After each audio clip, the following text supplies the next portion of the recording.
And Mr. Speaker, a small business person earning just $50,000 a year under the proposed plan would pay a tax rate of 60% on his passive income. This Prime Minister would pay 53% on his passive income. How is that fair? Why is a small business person paying so much more than this millionaire Prime Minister? Honourable Prime Minister. Mr. Speaker, you shouldn't be able to stand in this House and just make things up. We're going to continue to focus on growing the economy, supporting small businesses, and helping the middle class and those working hard to join it. That's what Canadians asked us to do. That's what we're going to continue to do. How do you explain to a woman how she's supposed to pay a hydro bill $1,085?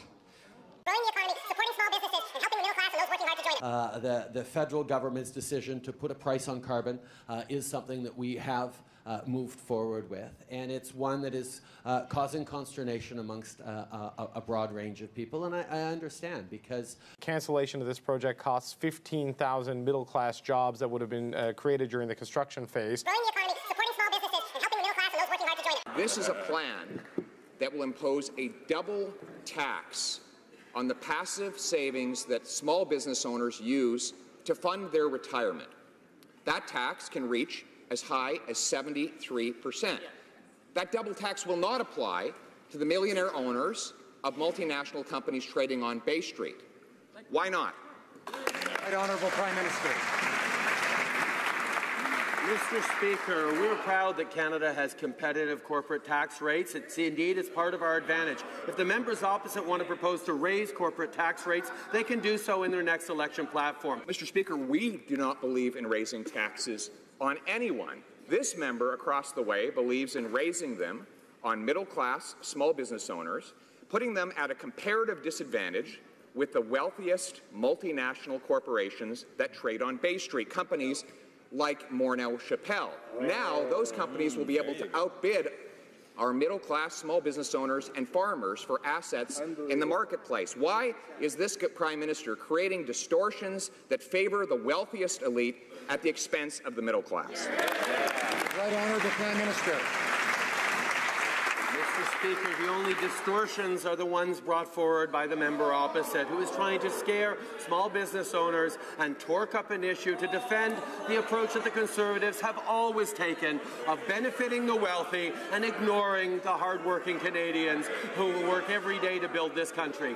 We committed to help the middle class and those working hard to join it, and that's what we're doing. I might ask the member opposite why he voted against lowering taxes on the middle class and raising them on the wealthiest 1%. That is something we're proud we did. Unfortunately, the members opposite voted against it. Member for Carleton. Actually, I didn't vote against that, Mr. Speaker. I voted against a plan that has seen the wealthiest Canadians pay less and the average middle-class Canadian pay $800 more. What I voted in favour of was the previous government's plan to lift 1 million people off the tax rolls altogether and to reduce the tax rate on people earning $30,000 a year by 80%. That's what I voted for. Now, Mr. Speaker, this Prime Minister is imposing a plan that will apply to every single person who owns a private business, including those with low income. It does not apply to the wealthiest shareholders, including those in his cabinet. Why not? Honourable Prime Minister. Mr. Speaker, the member opposite has been listening to the consultations as we have, has been talking with Canadians, has been engaging in a broad range of listening to folks. But it disturbs me that he still thinks that we're applying this to every single small business owner. The fact is, we are looking at the fact that wealthy individuals use private corporations to pay lower tax rates than middle-class Canadians. That's not fair. We are going to continue to support small businesses and help middle-class Canadians. It's what we got elected for. It's what we're going to stay focused on, despite all the fears from the other side. The honourable member for Carleton. Could the Prime Minister please point to the section or the clause in his proposed legislation or the sentence in his consultation paper in which he clearly states that no one earning less than $150,000 a year will pay any of these new taxes? Honourable Prime Minister. Mr. Speaker, we're we're happy, we're happy, we're happy, we're happy, we're happy, we're happy, we're happy, we're happy. To engage in ongoing consultations with Canadians on the details of how to move forward the best way so that we make the tax system fairer. But you may have noticed that I'm not all there. At the core of this government is a promise to support the middle class faster than a speeding bullet, and those working hard to join it, to help small businesses succeed. more powerful than a locomotive. In an increasingly disrupted, globalized world, we are focused on helping Canadians, Able to leap tall buildings at a single bound. because for 10 years, that government focused on the wealthiest. Look, up in the sky, it's a bird. It's a plane! It's